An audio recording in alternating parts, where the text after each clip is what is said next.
కూడి వచ్చిన సంఘ బిడ్డలందరికీ వందనాలు, హృదయపూర్వక వందనాలు. వాక్య గ్రంథంలోనికి వెళదాం. ఈరోజు ప్రభు ఈ ఉపవాస కూడికలో ఫ్యాన్లు ఉన్నాయండి, ఫ్యాన్లు ఉన్నాయి. ఈ ఉపవాస కూడికకు మిమ్మలను ప్రేరేపించి ఆయన సన్నిధిలోనికి తీసుకొని వచ్చి మీతో దేవుడు మాట్లాడాలని, మీ అక్రతలను బట్టి, మీ పరిస్థితులను బట్టి, మీరు ఏ స్థితిలో ఉన్నారో ఆ స్థితిని బట్టి దేవుడు మీకు ఒక చక్కటి వాక్యాన్ని మీ దాసుని ద్వారా అందించబోతుండగా మీ హృదయాలు దేవుని వాక్యం వైపు లక్ష్య పెట్టి ఆ వాక్యాన్ని మీ మనసుల్లో ఉంచుకొని తగినటువంటి జీవితాన్ని మీరు కలిగి ఉండాలని ప్రభు పేరిట తెలియజేస్తున్నాను. చిన్న ప్రార్థన, అందరూ కూడా తల్ల వంచుకొని కళ్ళు మూసుకున్నట్లయితే. మహాగరుడైన మా తండ్రి, నమ్మకమైనటువంటి మా ప్రభువా, కృపా కనికరమ కలిగిన పరిశుద్ధుడా, మీకు స్తుతులు స్తోత్రాలు, మీ పాదములు కొందనాలు. ఈ ఉపవాస కూడికు నీ సముఖానికి తీసుకొచ్చిన ప్రతి బిడ్డలను మీరు దీవించండి, ఆశీర్వదించండి. వాక్యము మీరై ఉన్నారు గనుక మీ బిడ్డలతో మాట్లాడి మీ కృపకు పాత్రులగులగున ప్రార్థన చేస్తూ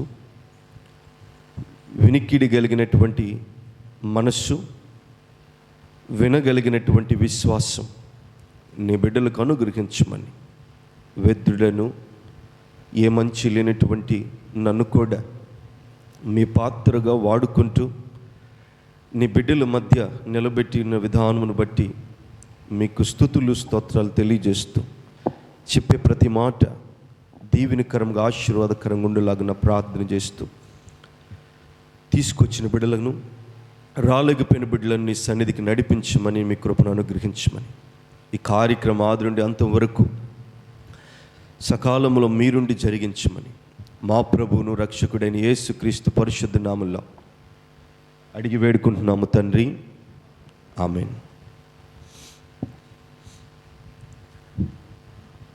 మన దేవుడు ఎవరు? మాట్లాడే దేవుడు.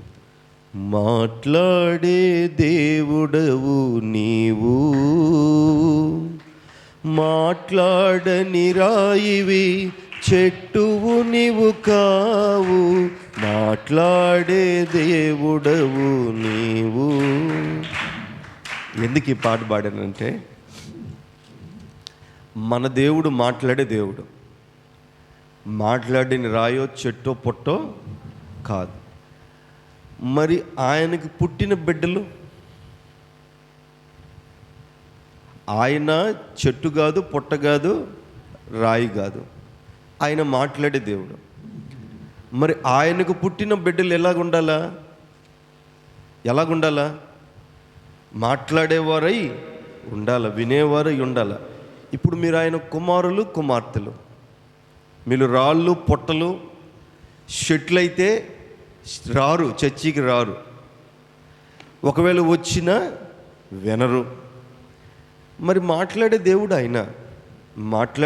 ఆయన గనుక ఈ దినాన ఆయన మనతో ఏం మాట్లాడాలని అనుకుంటున్నాడో, తండ్రి మనతో మాట్లాడేటువంటి మాట మనము వినాలి.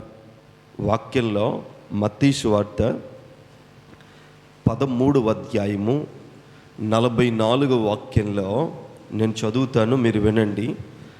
పరలోక రాజ్యము పొలములో దాచబడిన ధనమును పోలియున్నది. ఒక మనుష్యుడు దాన్ని కనుగొని దాచిపెట్టి అది దొరికిన సంతోషముతో వెళ్ళి తనకు కలిగినదంతయు అమ్మి ఆ పొలమును కొనెను.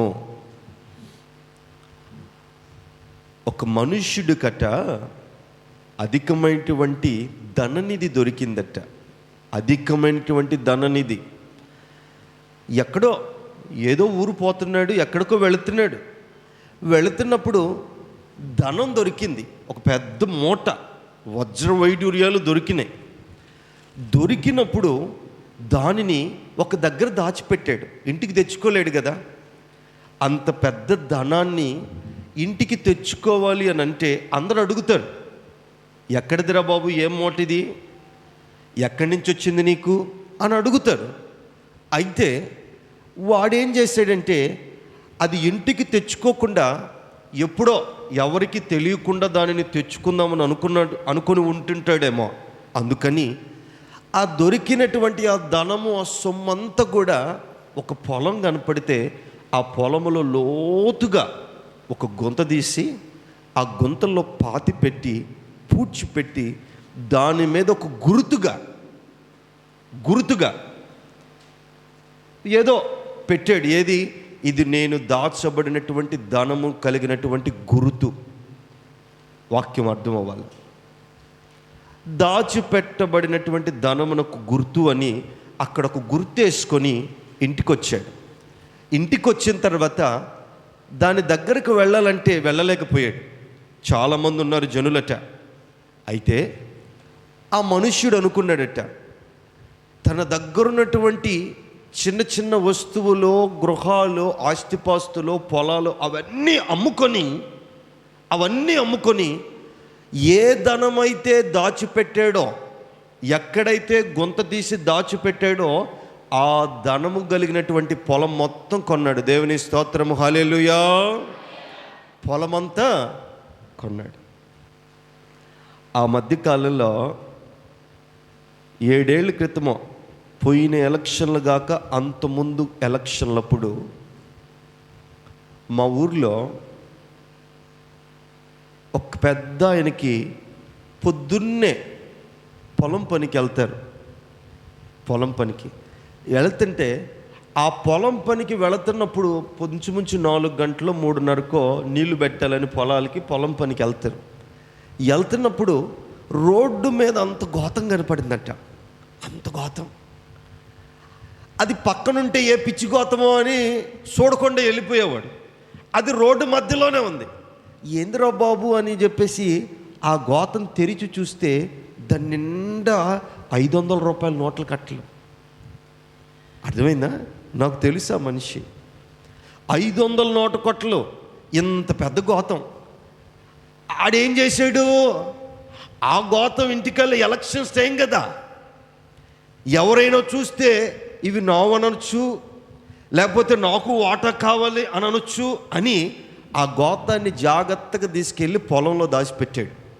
పొలంలో దాచిపెట్టి ఎవ్వరు చూడనటువంటి సమయంలో అర్ధరాత్రి ఎప్పుడో వెళ్ళి ఒక ట్రాక్టర్ తీసుకెళ్ళి ఆ ట్రాక్టర్లో ఆ గోతాన్ని తెచ్చుకొని ఇంటికి తెచ్చుకొని, వాస్తవానికి వారికి మునుపున్నది అద్దె పొలం, కౌలుకు తీసుకొని పొలం వేసుకునేవాళ్ళు. ఎప్పుడైతే ఈ మూట ఇంటికి వచ్చిందో ట్రాక్టర్లో కొన్నారు, ఎకరాలు పొలాలు కొన్నారు. అర్థమైందా? అంటే వాడు దానిని జాగ్రత్తగా అక్కడ దాచిపెట్టి తగిన సమయంలో ఇంటికి తీసుకొని వచ్చి అభివృద్ధి పొందాడు. ఇది లోక సంబంధమైనటువంటి అభివృద్ధి. కానీ ఇక్కడ ఈ మనుష్యుడు తనకు కలిగినదంతయో అమ్మేశాడట. ఏమమ్మేశాడు? తనకు కలిగినదంతయో అమ్మివేసి ఆ తోటలో దాచబడినటువంటి ఆ శ్రేష్టమైనటువంటి ధనమును కొనడానికి తనకు కలిగినదంతా అమ్మేశాడు. ఏం కొనడానికి అమ్మేశాడు? శ్రేష్టమైనటువంటి ధననిధిని కొనడానికి తన దగ్గర ఉన్నదంతయో అమ్మేశాడు.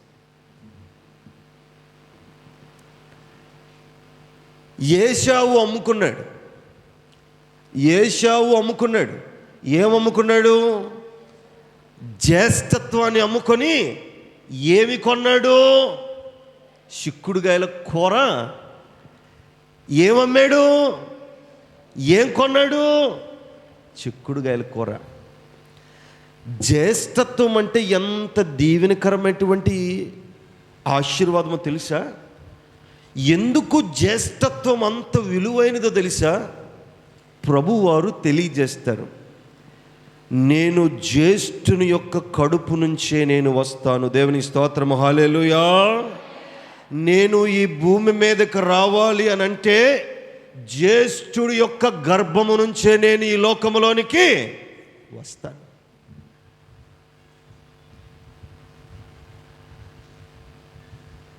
ఏశావు యాకోబు ఇద్దరు కవలలే. మునుపు చాలా మార్లు ఈ వాక్యం మనం చెప్పుకొని ఉంటాం. అయినను కూడా దేవుడు నూతనంగా ఈరోజు దేవుడు మీతో మాట్లాడును గాక. ప్రైజ్ ది లార్డ్, హల్లెలూయా. వారిద్దరూ కవలలే. గర్భములో ఉన్నప్పుడట, తల్లి గర్భంలో ఉన్నప్పుడు యాకోబు అనేవాడట, రే నేను ముందు పోతాంట్రా. దేనికోసం? జ్యేష్ఠత్వం కోసం. ఏశావు అనేవాడట, రే నేను ముందు వెళ్తాను, నాకు కావాలా జ్యేష్ఠత్వం.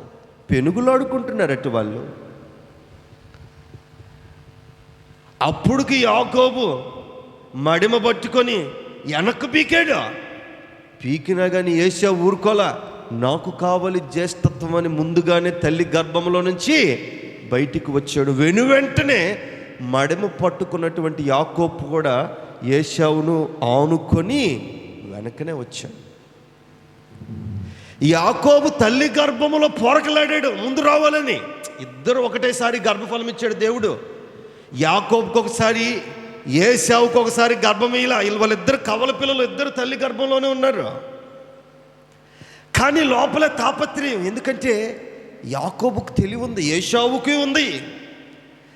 జ్యేష్ఠత్వం కోసం తల్లి గర్భంలోనే వారు కొట్లాడుతున్నారు. కానీ ఏశావు అందరికంటే, తన తమ్ముడైనటువంటి యాకోబు కంటే ముందు వచ్చాడు. కానీ ముందు వచ్చిన దినం నుంచి యాకోబు యొక్క ఆలోచన ఒక్కటే, ఎలాగైనా ఆ జ్యేష్ఠత్వం నాకు కావాలా. ఎందుకు జ్యేష్ఠత్వం కావాలా? యేసు ప్రభు వారు జ్యేష్ఠుని యొక్క ఆ సంతతిలో వారిలో నుంచే, వారి గర్భములో నుంచి పుడతానన్నా కదా. అంత గొప్ప కృప నాకు కావాలి. ఇది కనిపెట్టుకొని ఉన్నాడు యాకోబు, కనిపెట్టుకొని ఉన్నాడు. ఏశావు మంచి వేటగాడు. ఆ రోజు వేటకెళ్ళాడు, ఏమీ దొరకలా. కడుపులో ఎలుకలు పరిగెత్తుతున్నాయి, ఆకలికొని ఉన్నాడు. ఇంటికొచ్చి చూస్తే ఏమి కనబడింది? ఎర్రని వంటకం. ఏం వంటకం? ఎర్రని వంటకం కనబడుతుంది. అందుకే ఏశావుకి ఏం పేరు పెట్టారు తెలుసా? ఎర్రనివాడు. ఎదోము అనగా ఎర్రనివాడు. ఎర్రని వంటకం కనబడుతుంది. యాకోబు ఇదే సమయం అనుకున్నాడు.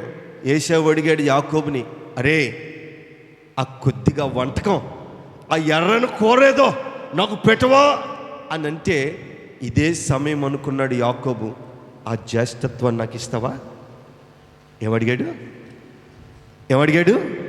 ఆ జ్యేష్ఠత్వపు హక్కు నాకు ఇస్తావా అని అడిగితే, రేయ్ ప్రాణాలు పోతున్నాయి, కడుపు కాలిపోతుంది, ఆకలిగా ఉన్నాను, ఆ జ్యేష్ఠత్వపు హక్కు నాకేమొచ్చింది, నాకేం చేస్తుంది?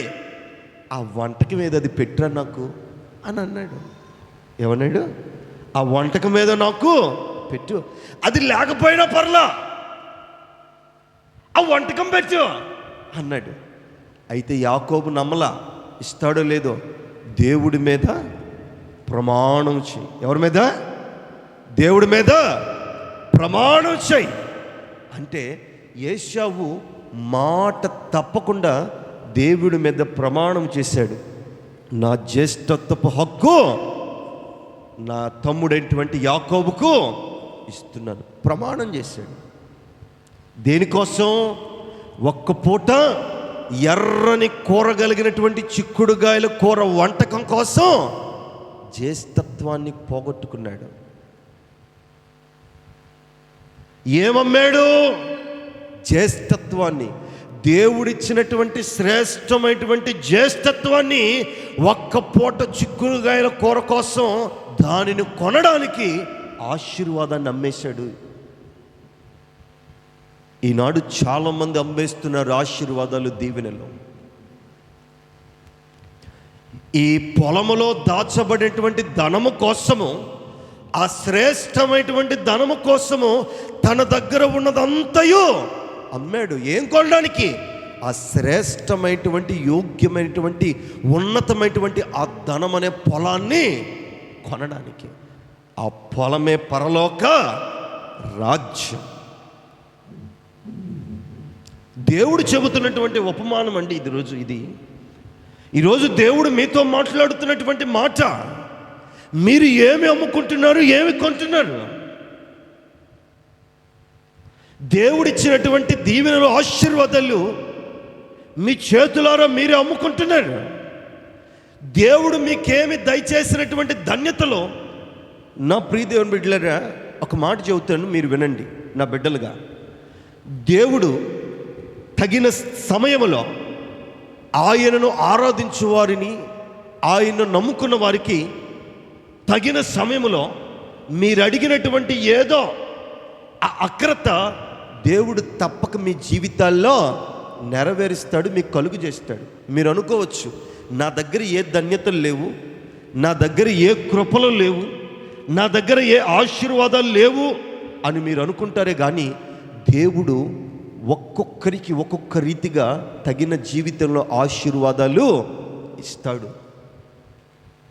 ఒకరికి వాక్యం చదివే ఆశీర్వాదం ఇవ్వచ్చు, ఒకరికి పాటలు పాడే ఆశీర్వాదం ధన్యత ఇవ్వచ్చు, ఒకరికి ప్రార్థన చేసే ధన్యత ఇవ్వచ్చు, ఒకరికి సేవకుడికి పరిచయం చేసే ధన్యత ఇవ్వచ్చు, ఒకరికి దేవుని సన్నిధిలో పనిబాట్లు చేసే ధన్యత ఇవ్వచ్చు, అర్పణలు ఇచ్చే ధన్యత ఇవ్వచ్చు. ఒకరికి, ప్రతి ఒక్కరికి ఏదో ఒక ధన్యత ఇవ్వచ్చు. అయితే దేవుడిచ్చినటువంటి ఆ ధన్యతలను మీరు కాపాడుకోవాలి, అమ్ముకోకూడదు. ఏశావు అమ్ముకున్నాడు, అన్నాడు ఆ మాట, రేయ్ ఈడ నేను సస్తున్నాను ఆకలి కొని, ఆ జ్యేష్ఠత్వం నాకు ఒక పూట ఆకలి తీర్చుదా? అది నాకెందుకు, నాకు అవసరం ఆ జ్యేష్ఠత్వం, పో తీసుకో, నాకు వద్దది.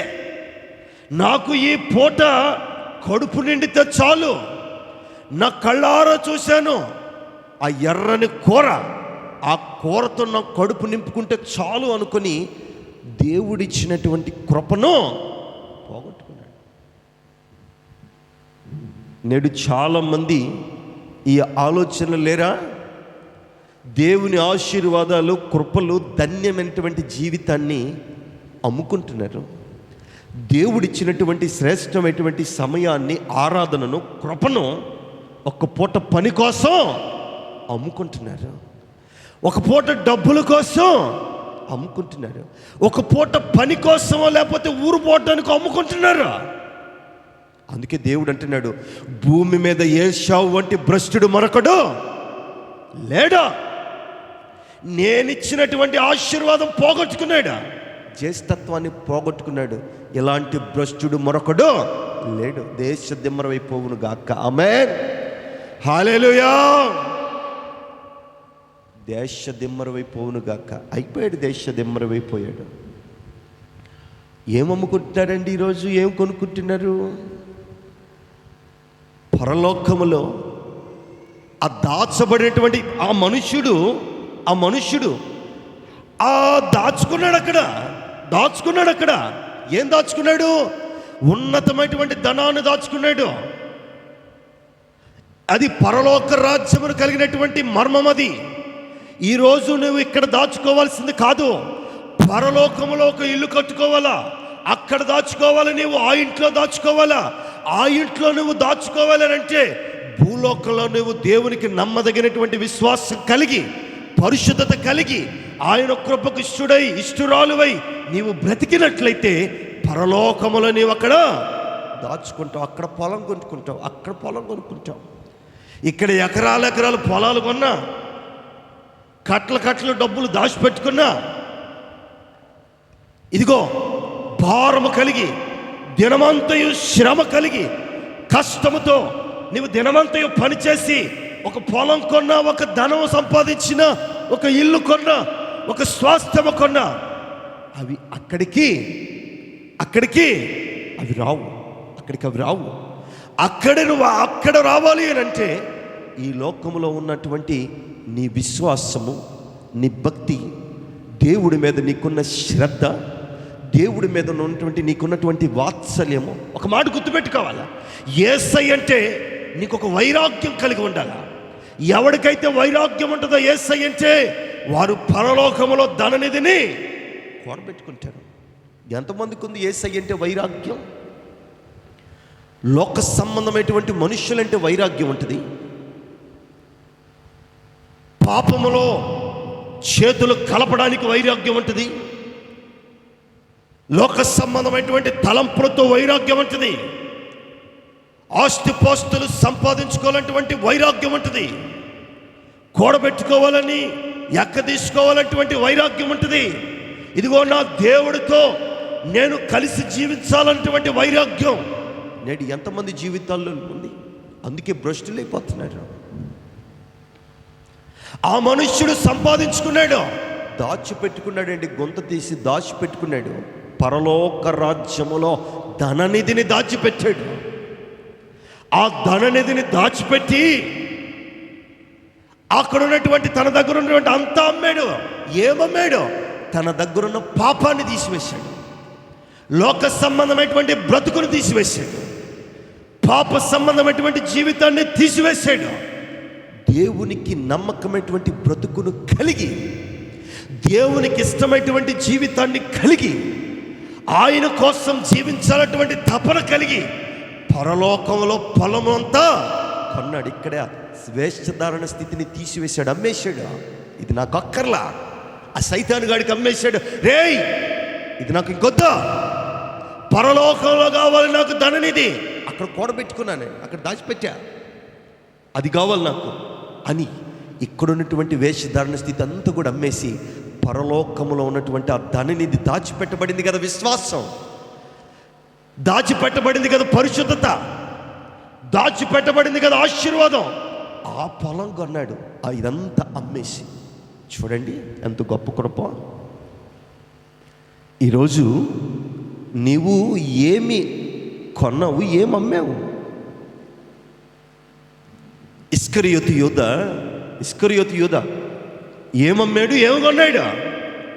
యేసయ్యను ఎన్ని వెండి నాణాలకు అమ్మాడు? చెప్పండి. ఎన్ని 30 రోకలకు 30 వెండి నాణాలకు 30 వెండి నాణాలకు అమ్మాడు. ఏమి కొన్నాడండి? తన మరణాన్ని కొన్నాడు. ఆ 30 వెండి నాణములు పెట్టి ఏం కొన్నారు వాళ్ళు? సమాధులు తోట కొన్నారు.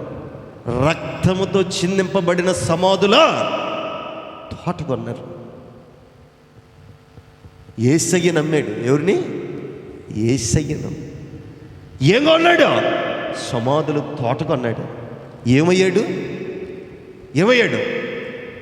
మెడ వెనకకి విరిగి చచ్చి నడుము విరిగిపోయి పేగులు బయటికి వచ్చి కాకులు, పక్షులు, తోడేళ్ళు తిరిగిపోయే బ్రతుకును కలిగి ఉన్నాడు. అది కొనుక్కున్నాడు. యేసయ్య నమ్ముకొని ఈరోజు మన బ్రతుకుల్లో ఎంతమంది లేరండి, ఎంతమంది లేరు యేసయ్య నమ్ముకునే వాళ్ళు? ఏ పరిశుద్ధతను కలిగి ఉన్నారండి?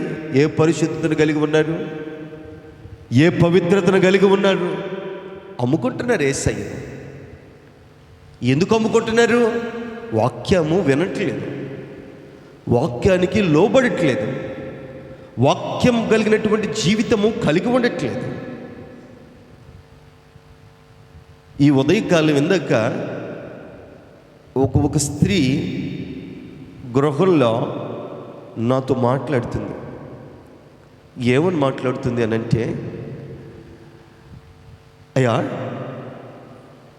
మీ వాక్యము వింటే పక్కకు వెళుతాం మేము వేరే సంఘానికి, ఎంత అమృతంలాగుందో, ఎంత బాగుందో, కానీ మీ దగ్గరకు వచ్చే బిడ్డలు ఎందుకు అలాగలేరు? ఎప్పుడో ఒక మారు విన్నాం మేమే, చాలా రమ్యంగా ఉంది, వాక్యం మధురంగా ఉంది, మాకే అనిపిస్తుంది ఎంత చక్కటి బోధ, ఎంత చక్కటి వాక్యమని. మరి మీ దగ్గర అనుదినము ఆయన గడప దగ్గర కనిపెట్టే మీ బిడ్డలు అంత చక్కటి ఆహారము అందించబడుతూ ఉంటే వారు ఎందుకు మార్చబడట్లేదు, వారు ఎందుకు స్థిరముగా ఉండట్లేదు అని అంటే దానికి నేనేం సమాధానం చెప్పలేకపోయాను. తలదించుకొని అలాగే కూర్చున్నాను. నీకేం సమాధానం చెప్తాను? ఒకవేళ నేనైనా సమాధానం చెప్పాను అనుకో, పేరు పెట్టి చెబుతాను. వారు పేరు పెట్టారనుకో, ఆ పేరు నా బిడ్డ కదా, నా విశ్వాసి కదా, ఈ రీతిలో ఉందేమో అని నేను బాధపడతాను. ఎందుకులా పేరు అని నేను చెప్పనిచ్చుకోలేదు.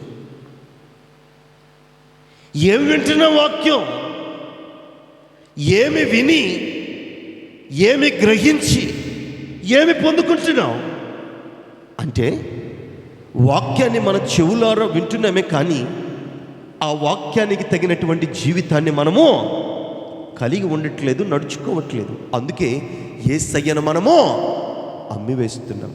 ఇస్కరియోతు యూదా, యేసయ్యతో ఉన్న యూదా, యేసయ్యతో గడిపిన యూదా, యేసయ్యతో నడిచిన యూదా, యేసయ్య వాక్యము అర్థమైన యూదా యేసయ్యనే 30 వెండి రోకలకు అమ్మివేశాడు. అంటే యేసయ్య ఇస్కరియోతు యూదాలో లేడు, ఉంచుకోలేదు.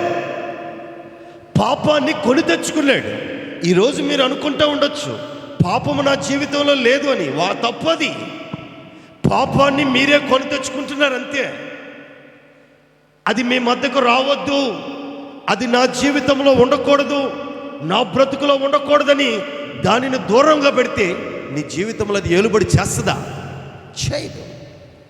మీరు దాన్ని కొనుక్కుంటున్నారు, ఖర్చు పెట్టి కొంటున్నారు, ఎంతో వ్యయం పెట్టి కొంటున్నారు పాపాన్ని. కొన్న మీరు అది మీ జీవితాల మీద ఏలుబడి చేసి మిమ్మల్ని పతన వ్యవస్థలోనికి, అంధకార స్థితిలోనికి తీసుకెళ్తుంది.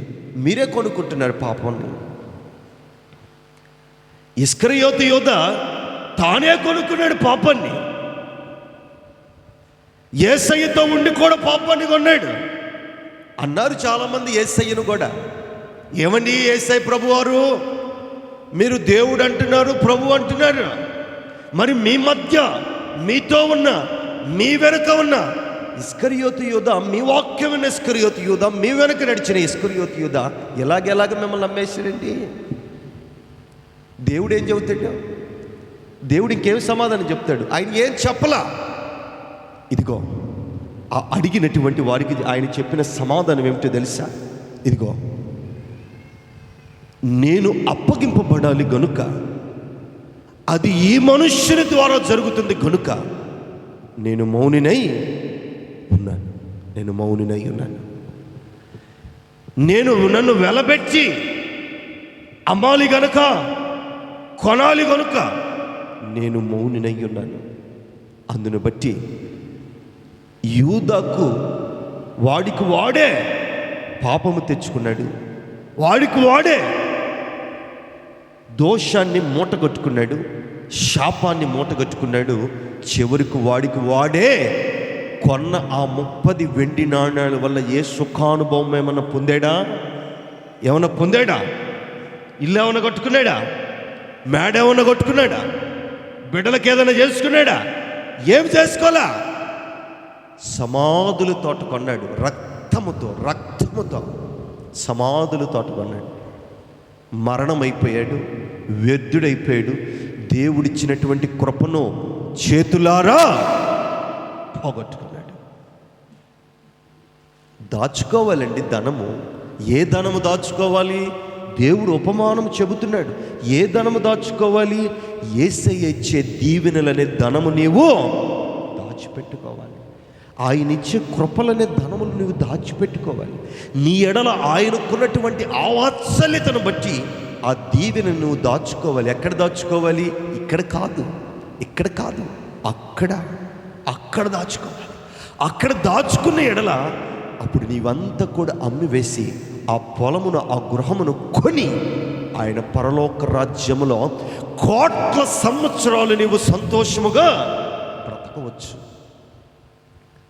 ఈరోజు నువ్వు అమ్మేస్తున్న యేసయ్యని, అమ్ముకుంటున్నావు.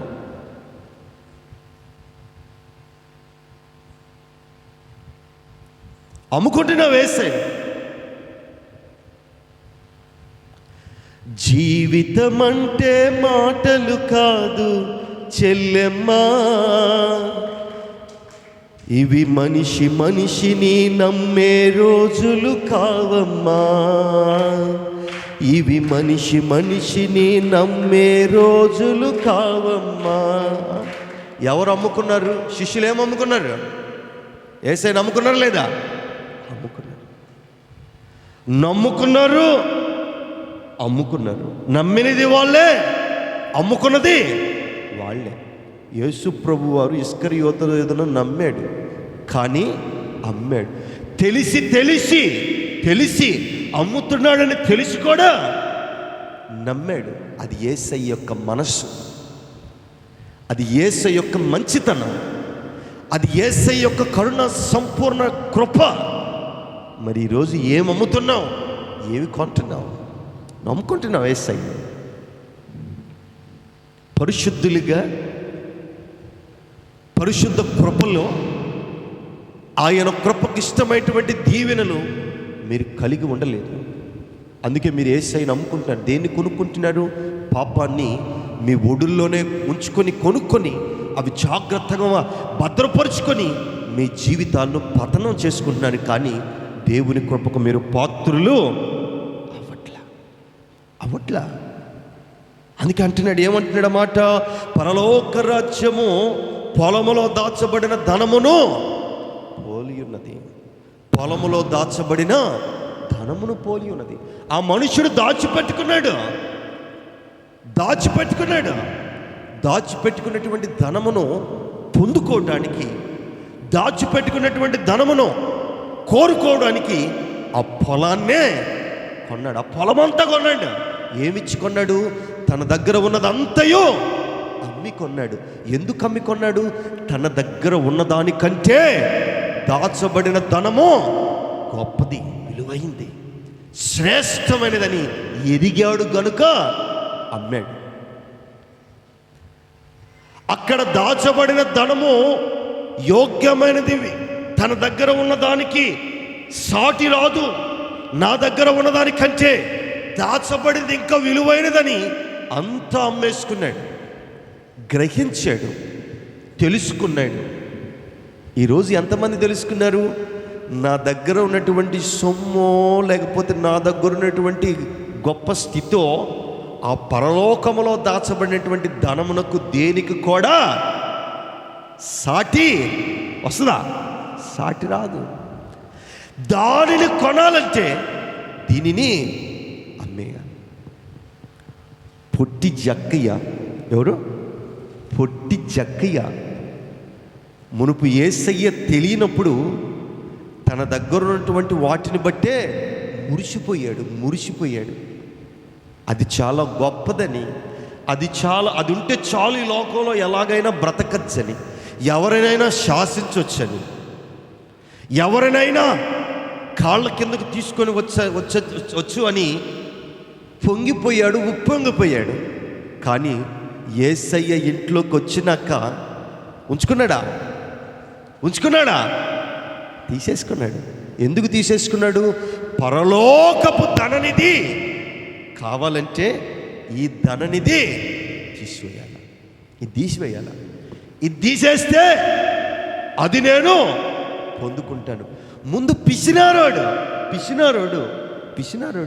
రూపాయి ఇచ్చేవాడు, 10 పైసలు కూడా ఇచ్చేవాడు కాదు. కానీ యేసయ్య హృదయంలోనికి వచ్చినాక, ఇంట్లోకి వచ్చినాక, తీసుకోండియా, ఇది అన్యాయమైంది. నీ దగ్గర 1 వంతు తీసుకున్నాను, 3 వంతులు తీసుకో, 3 వంతులు తీసుకున్నాను, 6 వంతులు తీసుకో, నాకొద్దు. అంత మనసు ఎందుకు వచ్చింది? యేసయ్య ఇంట్లోకి వచ్చినాక. ఏ ఇంట్లోకి? జక్కయ్య అనే హృదయం అనే ఇంట్లోకి వచ్చినాక జక్కయ్య మనసు మారిపోయింది. ఆ మధ్యకాలంలో ఒక సహోదరుడు నా దగ్గరకు వచ్చాడు. అతను ఎప్పుడు నా దగ్గరికి రాలా.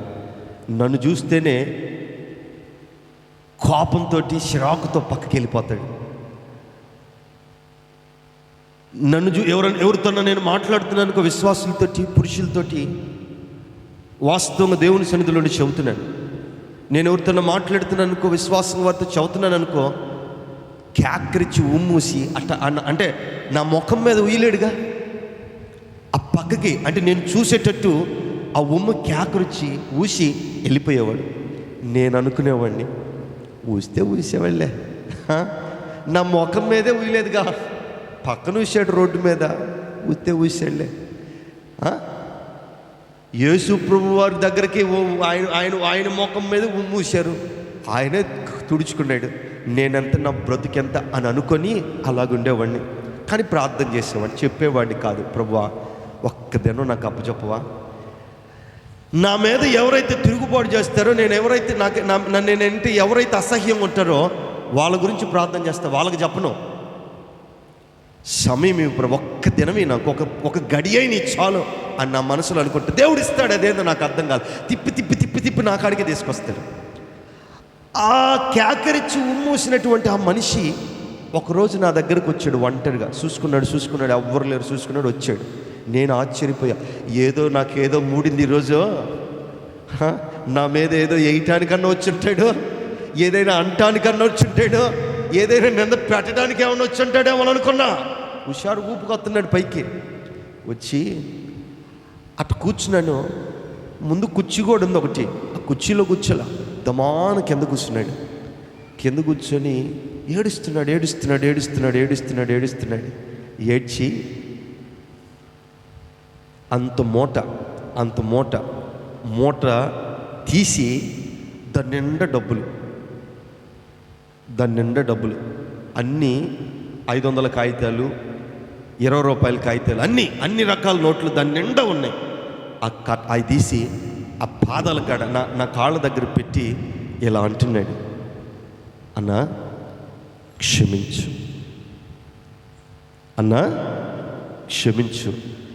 చాలా మార్లు నీ గురించి హేళనగా మాట్లాడాను, తోలనాడాను, చాలామందికి చాలా రకాలుగా మీ గురించి నేను చెప్పాను.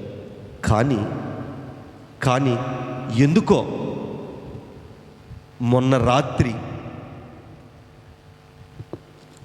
నాకు భయంకరమైనటువంటి రోగం ఒకటి వచ్చింది, భయంకరమైన రోగం.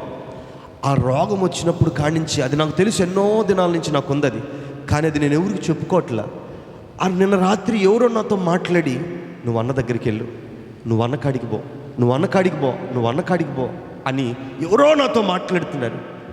ఇక నాకు ఎప్పుడెప్పుడు తెల్లారైద్దా, ఎప్పుడెప్పుడు నీ దగ్గరకు వద్దామా అని ఉన్నాను. అంటే సరేనయ్యా, దేవుడు నీ రోగాన్ని కాపాడుతూ ఈ డబ్బులు నాకెందుకు అని అంటే, అన్నా ఇంతకాలం నువ్వు వచ్చిన దగ్గర నుంచి నేను ఒక్క రూపాయి కూడా నీకు ఇవ్వాల. అయితే ఈ డబ్బులన్నీ నేను దేనికోసం దాచిపెట్టుకున్నానంటే హాస్పిటల్ పోవటానికి దాచిపెట్టుకున్నాను, నా భార్యకు కూడా తెలియకుండా. కానీ నేను హాస్పిటల్కి పోను, నీకు ఇస్తాను. దేవుడు తగ్గించకపోయినా నీకు ఇస్తానని ఆ మూట అన్నీ మరలా నాకు చూపించి మరలా మూట కట్టి అవి నా చేతిలో పెట్టి, నా రోగం బాగోవులాగా ప్రార్థన చేయన్నా అని అడిగాడు. ప్రార్థన చేశాను. దేవుని కృప వల్ల ప్రార్థన చేసినటువంటి 4వ రోజుకే దేవుడు అద్భుత రీతిగా కడుపులో ఉన్నటువంటి గడ్డను పిండి మంచి ఆరోగ్యాన్ని ఇచ్చాడు. దేవుని స్తోత్రం, హల్లెలూయా. అర్థమైందా? ఆ డబ్బును దేనికోసం ఖర్చు పెట్టాలనుకున్నాడు? గడ్డను తీసివేసుకోవడానికి. కానీ ఆ డబ్బులు ఎక్కడ పెట్టాడు? సేవకుడి యొక్క పాదాల దగ్గరకు పెట్టాడు. ఆపరేషన్ చేసినా ఎన్ని దినాలు పట్టిద్దో, అది మానటానికి అసలు మానదో, తీసివేయరో తెలియదు. కానీ ఎప్పుడైతే దేవుని దగ్గర పెట్టాడో వెంటనే 4 రోజులకు గడ్డ పగిలిపోయింది, చీములాగా బయటకు వచ్చేసింది. వారానికల్లా మరలా సంతోషంగా ఉన్నాడు. కానీ ఇప్పుడు మళ్ళీ చర్చికి మానుకున్నాడులే. దేవుని స్తోత్రం, హల్లెలూయా. బాగుపడినప్పుడు బాగానే ఉన్నాడు, బాగైనాక మళ్ళా చర్చికి మానుకున్నాడు. ఏమమ్మాడు? తన దగ్గర ఉన్న డబ్బులు ఇచ్చేసి. ఏమి కొనుక్కున్నాడు? స్వస్థతను కొనుక్కున్నాడు, ఆశీర్వాదాన్ని కొనుక్కున్నాడు. ఏశావు ఏమమ్మాడు? జ్యేష్ఠత్వాన్ని అమ్మాడు. ఏమి కొనుక్కున్నాడు? శాపాన్ని కొనుక్కున్నాడు. దేశ దిమ్మరితనాన్ని కొనుక్కున్నాడు. ఏమమ్ముకున్నాడు? ఈరోజు మీరు ఏమమ్ముకుంటున్నారు? ఏం కొనుక్కుంటున్నారు? దేవుని దగ్గర నీవు సంపాదించుకోవలసినటువంటిది ఏమిటో తెలుసా? దేవుడి సన్నిధి దగ్గరకు వచ్చి నీవు పొందుకోవాల్సింది ఏమిటో తెలుసా? ఆయన వాక్యము ద్వారా నీ జీవితం అనేటువంటి రక్షణను నీవు కొనుక్కోవాలి.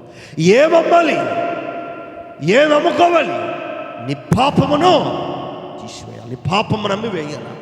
పాపం అనేది నీ జీవితంలో లేకుండా లోకనాయకుడైనటువంటి సైతానును నీ జీవితంలో తోలివేసి దేవుణ్ణి నీ హృదయంలో అంగీకరించుకొని శాపగ్రస్తమైనటువంటి జీవితాన్ని పోగొట్టుకొని దేవునితో వైరాగ్యమైనటువంటి జీవితాన్ని నీవు కలిగి ఉండి ఆయనకిష్టముగా నీవు బ్రతికి పాప సంబంధిగా ఈ లోకంలో ఆయన నీకు పాపి అని పేరు పెట్టబడకుండా, ఈ నా బిడ్డ విశ్వాసి, ఈ నా బిడ్డ దేవుని నా బిడ్డలో అని నిన్ను కొనబడి పరలోకములో నీవు దాచుకున్నటువంటి ఆ ఆశీర్వాదం అటువంటి ధనము నీవు సంపాదించుకోవాలి అని అంటే ఈ లోకములో వ్యర్థమైనటువంటి దానిని విడిచిపెట్టి అమ్మివేసి ఆ ధననిధి నీవు కొనుక్కొని ఆయనతో నీవు జీవితాంతము బ్రతికే అనుభవంలోనికి నీవు రావాలి అని అంటే, నీవు పొందుకోవాలి అని అనుకుంటే ఈ లోకము పాపం అనేది నీవు అమ్మివేయాలి. Praise the lord. గట్టిగా హల్లెలూయా. అమ్మివేయాలి. అది కొనుక్కోవాలా. అందుకే వాక్యంలో 45 వాక్యంలో, మరియు పరలోక రాజ్యము మంచి ముత్యములను కొను వెదకుచున్న వర్తకుని పోలి ఉన్నది. అతడు అమూల్యమైన యొక్క ముత్యమును కనుగొని పోయి తనకు కలిగినదంతయో అమ్మి దాన్ని కొన్నాడు. ఏవి కొన్నాడు? అమూల్యమైనటువంటి దానిని కొనడానికి తన దగ్గర ఉన్నదంతా కూడా అమ్మేశాడు. అమూల్యమైనది కొనడానికి. అమూల్యమైనది ఈ లోకంలో ఏమనుందండి? ఏమి లేదు. అమూల్యమైనది పరలోకములో ఉంది. ఆయన స్వాస్థ్యము ఘనమైనది, యోగ్యమైనది, పరిశుద్ధమైనది, ఉన్నతమైనది. ఇదిగో బంగారము కంటే, వెండి కంటే, బోళము కంటే, సామ్రాణి కంటే, దానికి ఏటి కంటే ఇవేవి ఆ అమూల్యమైనటువంటి ఆ పరలోకపు కృపకు ఇవేమి సాటి రావు. అది కొనాలి. ఆ అమూల్యమైనది నీవు కొనాలి అని అంటే నీ దగ్గర ఉన్నటువంటి పాప సంబంధమైనటువంటి వ్యర్థమైనటువంటి వాటన్నిటిని కూడా వదిలివేయాలి, అమ్మివేయాలి. ఎవడికమ్మాలా? నీ పక్కింటాడుకో, ఎదురింటాడుకో, వాడుకో, వీడికి కాదు. ఒక స్త్రీ అంద నాతో 5 ఏళ్ల క్రితం జరిగిన సంగతి ఇది. దెయ్యం బట్టి వస్తే ఆమె నా దగ్గరకు వచ్చినప్పుడు ఆమె చెప్పిన మాట ఒకటే, అన్నయ్య ఈ దెయ్యం నాలో నుంచి పోగొచ్చి అదిగో మా ఇంటి ఎదురున్న ఆ ఎమ్మిలోకి పంపి అన్నయ్య. Praise the lord. హల్లెలూయా. ఎవరికి ఇదిగో ఈ దెయ్యం నాకు పోగొట్టన్నయ్య, మా ఇంటి ఎదురున్న ఆ ఎమ్మికి మాత్రం ఈ దెయ్యం పట్టాలి. ఈ దెయ్యం నన్ను 2 ఏళ్ళ నుంచి పీడిస్తుంది. నన్ను మనశ్శాంతి లేకుండా చేసింది. పని చేసుకొనిట్లేదు, బిడ్డలను దగ్గర తీసుకొనిట్లేదు, భర్తతో బాగా ఉంచనియట్లేదు, సంతోషం లేదు. అయితే ఈ 2 ఏళ్ళు నన్ను చూసి ఎమ్మి చూసి నవ్వింది. నా జీవితంలో సమాధానం లేదని నవ్వుకుంది. అయితే ఇది నాకు పోగొట్టి ఆ ఎమ్మిలోకి పంపి నేనన్నాను, అది సాధ్యమేనా అని అన్నాను. అని అంటే వాక్యం తెలిసింది ఈ అమ్మాయికి. ఏమని శానాగాడికి అర్థమైందా? శానాగాడికి దెయ్యం పోగొచ్చి పందుల్లోకి పంపించాడుగా, అట్నే నా దెయ్యం పోగొచ్చి ఆ ఎంబిలకు పంపించు. ఎట్లాంటి జనాలు లేరా? నేను బాగుపడి ఎదుటోళ్ళు బాగుపడకూడదు. ఇదే ఏశావు లాంటి ఆలోచన, ఇవన్నీ యోధ లాంటి ఆలోచనే. ఈ ఆలోచన కలిగినటువంటి వారు, ఈ ఆలోచనలో ఉన్నటువంటి వారు పరలోకంలో దాచబడినటువంటి ధనము మీరు సంపాదించుకోలేరు. ఆ పొలాన్ని మీరు కొనలేరు. మీరు అనుకుంటారు ఆ పొలాన్ని నేను కొనాలంటే ఇక్కడ బాగా సంపాదించాలని, ఇక్కడ బాగా సంపాదించాలని. వాటితో నువ్వు ఆ పొలం కొనలేవు, ఆలోచనలతో ఆ పొలం కొనలేవు, ఆ పాపపు స్థితితో ఆ పొలము నీవు కొనలేవు. పరలోకంలో దాచబడిన ధనము నీకు కావాలి అని అంటే అది నీదే, అది నీదే. నీవు దాచుకున్న ఆ ఇల్లు నీకు కావాలి అని అంటే, ఆ అమూల్యమైనటువంటి ఆమోత్యము నీకు కావాలి అని అంటే, ఈ లోకములో ఉన్నదంతా కూడా అమ్మి, ఈ లోకములో ఉన్నది వ్యర్థమైనటువంటి అంతా తీసివేసి పరిశుద్ధంగా కానీ నీవు బ్రతికితే ఆ పొలాన్ని నీవు కొనగలవు. ఆ పొలాన్ని దేనితో కొనగలుగుతావో తెలుసా? నీ రక్షణను బట్టే, నీ విశ్వాసతను బట్టే, నీ పరిశుద్ధతను బట్టే, నీకున్నటువంటి దేవుడిచ్చిన కృపలను బట్టే దానిని నీవు సంపాదించుకోగలుగుతావు. అది నీకు కావాలి అని అంటే, ఆ ధనము, ఆ అమూల్యమైనటువంటిది నీకు కావాలి అంటే, నీ దగ్గర ఉన్న వెలలేనివి ఎన్నున్నా వ్యర్థమే. వెలగలిగినది ఒక్కటింటే చాలు. ఆ వెలగలిగినది యేసయ్య కృప, ఆ వెలగలిగినది యేసయ్య దీవెన, ఆ వెలగలిగినది యేసయ్య ఆశీర్వాదం. అది నీ కుటుంబంలో ఉంటే నీవు దీవించబడతావు. హల్లెలూయా, నువ్వు దీవించబడతావు. ఇదిగో నా ప్రియ దేవుని బిడ్డలారా, దేవుడు మీతో మాట్లాడుతున్న మాట ఒక్కటే. ఏమిటి అని అంటే, ఆ పరలోకంలో దాచబడినటువంటి ఆ ధనము, ఆ సొత్తు నీదవ్వాలి అని అంటే, ఈ లోకము మాలిన్యాన్ని, ఈ లోకపు వైరాగ్యాన్ని, ఈ లోకపు ఈ అంటరాని స్థితిని, ఈ లోక సంబంధమైనటువంటి బ్రతుకును నువ్వు విడిచిపెట్టి దేవుని యొక్క సన్నిధిలో నువ్వు పరిశుద్ధంగా ఎదగడానికి, పవిత్రంగా బ్రతకడానికి, ఆయన పాదముల దగ్గర నమ్మదగిన జీవితాన్ని నువ్వు కలిగి ఉండటానికి నీవు కానీ ప్రయత్నము చేసినట్లయితే, ఇదిగో నీవు చేసినటువంటి ఈ ప్రయత్నాలే అక్కడ దాచిపడతాయి, అక్కడ దాచుకుంటావు. ఇక్కడ నువ్వు సంపాదించుకున్నటువంటి దీవెనలు, ఆశీర్వాదాలు, కృపలు అక్కడ దాచిపెట్టుకుంటావు. ఆ దాచిపెట్టుకున్నటువంటి నీవు, అది నీ సొత్తు కావాలంటే, నీ స్వాస్థ్యం అవ్వాలంటే, అవన్నీ కూడా నీకు రావాలి అని అంటే, ఆ ఇల్లు నీకు కావాలి అని అంటే, అదంతా నీవు కొనుక్కోవాలి అని అంటే, ఈ లోకంలో నీవు నమ్మకంగా దేవునికి ఇష్టముగా నీవు జీవించాలి, బ్రతకాలి. ఆ బ్రతుకుని మీరు కలిగి ఉండాలని, ఆ జీవితాన్ని మీరు కలిగి ఉండాలని ఈ మాటలు ముగిస్తున్నాను. ఇంకా చెప్పాలని ఉంది కానీ ఇదిగో సమయం లేదు కనుక, మరొక దగ్గరికి వెళ్ళాలి కనుక ముగిస్తున్నాను. అందరూ కూడా తల వంచుకొని కళ్ళు మూసుకున్నట్లయితే ప్రార్థన. మహోన్నతుడైనటువంటి మా దేవ, మహోన్నతుడైనటువంటి మా దేవ, నమ్మదగిన మా ప్రభువా, కృప కనికరములకు ఆధారభూతుడైనటువంటి మా గొప్ప తండ్రి, మీకు స్తుతులు స్తోత్రాలు. మీ ఉపవాస ఈ దినము కొరకు నీ బిడ్డలు ఎవరైతే ఉపవాసం ఉంటూ నీ సన్నిధిలో అడుగుపెట్టి మీ వాక్యం ద్వారా ఒక నూతన ఆశీర్వాదం పొందుకోవాలని ఆశపడ్డారు, అటు బిడ్డలందరినీ కూడా మీరు దీవించమని ఆశీర్వదించమని, విన్న ప్రతి మాట నీ బిడ్డల హృదయంలో ఫలింపును దయచి శాఖలుగా విస్తరించి నీ కృపకు బోధులగులాగా ప్రార్థన చేస్తూ మా బిడ్డల ఎడల మీ కృప చూపించమని ఆశీర్వదించమని, వినికిడి గల మనస్సాక్షిని బిడ్డలకు దయచేసిన దాన్ని బట్టి మీకే స్తుతులు స్తోత్రాలు తెలియజేస్తూ, పాటలు ఎందు, వాక్యం ఎందు, ప్రతి విషయంలో మీరు మహిమపరచారని నమ్ముతూ, మహిమపరచబడ్డారని నమ్ముతూ, నీ పరలోకపు దీవెన, మీ ఆశీర్వాదాలు, మీ పరిశుద్ధాత్మ మా మధ్య ఉన్నదని మేము నమ్ముతూ తీసుకొచ్చిన బిడ్డలను దీవించండి.